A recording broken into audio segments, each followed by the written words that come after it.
बिस्मिल्लाहिर्रहमानिर्रहीम। मेरा नाम है मोहम्मद अवैस और आप देख रहे हैं Awais export YouTube channel. Welcome back to students in our रूहानी बाप सीरीज़, जिसमें हम आपको सिखा रहे हैं 92 प्रॉब्लम जिसकी वजह से पाकिस्तान के बच्चे एक्सपोर्ट की दुनिया में फेल हो जाते हैं।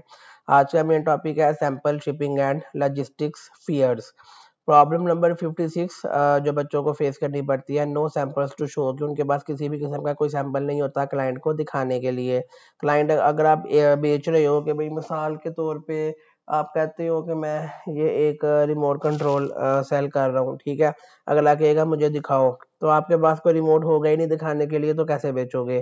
तो उसके लिए ज़रूरी है कि सोल्यूशन इसका यही है कि आप के पास सैंपल्स होने चाहिए, ताकि क्लाइंट आपसे सैंपल मांगे तो आप उसको दिखा सको। सैंपल नहीं होंगे तो कैसे अगला जो है वो आपको पेमेंट करेगा। कोई पैसों का मसला है तो बने बनाए सैंपल सस्ते से कहीं से ले लो, लेकिन लेने पड़ेंगे, उसके बगैर गुजारा नहीं है। सैंपल दिखाएंगे तो ही क्लाइंट आप पे ट्रस्ट करके आपको पे करेगा। प्रॉब्लम नंबर 57 जो बच्चों को फेस करनी पड़ती है, don't know about sample policy. Sample की पॉलिसी का उनको पता नहीं होता। सैंपल की पॉलिसी का मतलब है कि आपका सैंपल के अंदर किसी और कंपनी का लोगो शोगो नहीं होना चाहिए। मेरे पास ऑफिस में एक बच्चा आया, कहता है मैंने किसी और कंपनी का सैंपल उठा के भेज दिया, वहाँ किसी और कंपनी का नाम लिखा हुआ था। क्लाइंट ने जो है ना ब्लॉक कर दिया, उसको पता था कि इसका प्राइस यूनिट नहीं है। सैंपल पॉलिसी का मतलब है कि आपने अपना सैंपल अपनी कंपनी के लोगों के नाम से डिज़ाइन करना है, ताकि जो है ना क्लाइंट को लगे कि आपका सैंपल है, उसके ऊपर आपका लोगो लगा हुआ है। और सैंपल इस तरीके से आपने तैयार करवाना होता है कि आपका अपना लगे। दाएँ बाएँ का उठा के भेज देंगे तो कभी काम चल जाएगा, कभी नहीं चलेगा, लेकिन अपना लोगो लगा के थोड़े से पैसे लगा के प्यारा सा सैंपल बनाएंगे तो वो जो है ना सैंपल आपको ऑर्डर ला के दे सकता है। प्रॉब्लम नंबर 58 है, don't know about sample packaging, कि सैंपल की पैकेजिंग का बच्चों को नहीं पता होता कि सैंपल की पैकेजिंग कैसे करनी है। बड़ी ब्यूटीफुल देखें, जब आप बल्क में माल तैयार करोगे उसकी पैकेजिंग का मामला डिफरेंट है। सैंपल तो बड़े प्यारे तरीके से जो है वो पैक करके देना होता है, उसे अगले को शो हो कि आप अपने काम के बारे में सीरियस हो।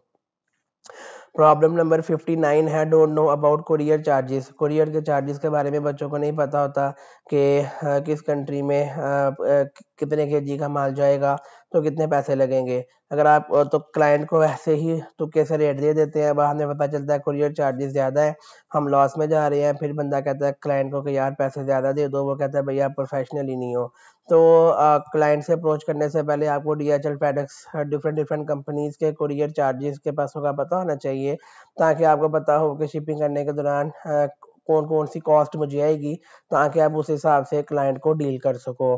प्रॉब्लम नंबर 60 है, अफ्रेड ऑफ इंटरनेशनल शिपिंग। अक्सर लोग बच्चे डरते हैं कि अगर पाकिस्तान से बाहर माल भेजेंगे तो पता नहीं क्या होगा। कुछ भी नहीं होगा, आपके पास पूरे लीगल डॉक्यूमेंट्स होने चाहिए, आपका माल इजीली पाकिस्तान से बाहर चला जाएगा। कोई टेंशन वाली इसमें बात ही नहीं है, कुरियर कंपनी वाले खुद ही बता देते हैं कि आपको कौन कौन से डॉक्यूमेंट्स चाहिए। बाकी मजीद आपने सीखना हो तो एक्सपोर्ट मार्केटिंग का कंप्लीट कोर्स हम सिखाते हैं। व्हाट्सएप का नंबर स्क्रीन पे मेंशन है, मैसेज करके आप एनरोलमेंट करवा सकते हैं, पेड कोर्स होगा वो। प्रॉब्लम नंबर 61 है, no understanding of quality standard. ISO के जो क्वालिटी स्टैंडर्ड्स हैं उनके बारे में बच्चों को नहीं पता होता कि किस तरीके से उसको मीट करना है। अगर आप क्वालिटी वाली प्रोडक्ट नहीं दोगे तो डेफिनेटली क्लाइंट आपको ऑर्डर नहीं देगा। आपको जो है ना वो क्वालिटी वाली आइटम बनानी होगी और जो कि इंटरनेशनल स्टैंडर्ड को मीट करे। अगर आप अगर आपका क्लाइंट आपके सैंपल के बाद मिस हो गया है तो समझ जाए कि आपका प्रोडक्शन का मसला है, आपकी आइटम की क्वालिटी अच्छी नहीं है। प्रॉब्लम नंबर 62 है, don't know how to handle certifications, के बच्चों को नहीं पता होता कि सर्टिफिकेशन को कैसे हैंडल करना है। ये भी हम एक्सपोर्ट मार्केटिंग कोर्स में डिटेल में सिखाते हैं। आईएसओ सर्टिफिकेशन ज़रूरी होती है एक्सपोर्ट की दुनिया में।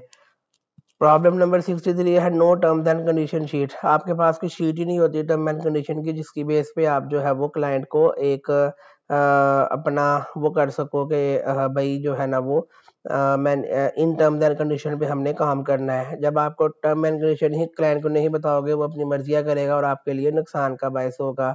तो आपने प्रॉपर एक टर्म एंड कंडीशन बनानी है, जिसमें आपने अगले को बताना है कि एडवांस पेमेंट इतनी होगी, बाकी इतने दिनों बाद पे करनी होगी, वगैरह वगैरह। तो आपके पास अपनी एक टर्म एंड कंडीशन की शीट हो, ताकि आप अगले को बाउंड कर सको। तो ये सारी की सारी वो प्रॉब्लम्स है जो कि आपके सैंपल शिपिंग या लॉजिस्टिक के हवाले से है। कोई आपका क्वेश्चन हो तो कमेंट करके पूछ ले।